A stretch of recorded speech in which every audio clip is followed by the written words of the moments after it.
have friends and family and the people like that I don't know are saying, Jeff, this is bad, Russia's bad, Russia's bad. Like how do you defend such a thing? Russia attacked, and it's been going on for 40 some days now. And I say, I have one question for you. How long has this been going on? And they're like, 40 days or 42. I said, no, it's been going on for 8 years.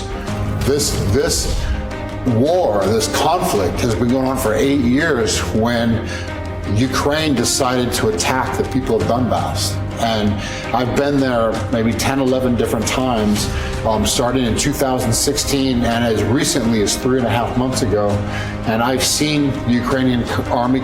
I've seen them like on the binoculars, and every morning, every single morning, on Christmas Day, on New Year's Day, on holidays, every day, they fire mortars over into Donbass every single day, attacking towns. I have pictures where they've shot in, bombs in the middle city centers. They're attacking the mall. They're attacking children's centers. They're attacking schools, apartment buildings. They're not even shooting at the military. The military basically lined up at the destroyed airport, and they're not even attacking the military. They're just targeting people, and they've been doing this for 8 years. They're killing civilians. This is a war crime. This is a crime against humanity. The ICC should investigate this, but the most of the world, unless you're outside of Russia or Donbass, of course, you don't even know about this. You heard about some conflict in Ukraine maybe 8 years ago about the Maidan, and it disappeared from the news, and nobody's talking about it. Everyone's now taking in these refugees from Ukraine. What about the refugees from Donbass, the people fleeing out of there for their life? I mean, sending your kid to school every day for the last 8 years and not knowing if your child's going to come home that night because maybe his school or her school got bombed that day and they got killed. So, like I said, I've been there a lot of times. I've seen the centers for the Detsky Dome for the children. All their parents have been killed, and these kids, their parents were killed at work, or the bomb hit them in the middle of the night in their house.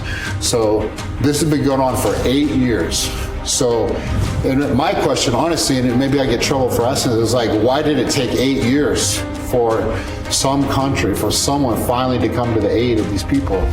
For 8 years they've been suffering, and finally Russia couldn't take them on. These people deserve to have peace. They deserve to have security, as well as Russia's borders deserve. The people of Russia deserve their own security. So for 8 years it's been going on, not for the last 40 days. And we cry that we're over there having to do this military exercise right now, trying to get rid of these people, and we don't want any deaths more than the Ukrainians do, the civilian Ukrainians do. Nobody wants anyone to die. I feel for these Ukrainians that are being killed. But Zelensky, all he has to do is say, okay, I agree not to join NATO. I agree that the areas of Donbass, Donetsk and Lugansk are legitimately independent, and I recognize Crimea as part of Russia. The war's over. Russia's out. They're not going to try to take over Western Ukraine. They don't want nothing to do with it. They just want to get rid of these Nazis and have their own border secured, and also have the people of Donbass have safety, which they deserve, and they haven't had for one day in the last 8 years.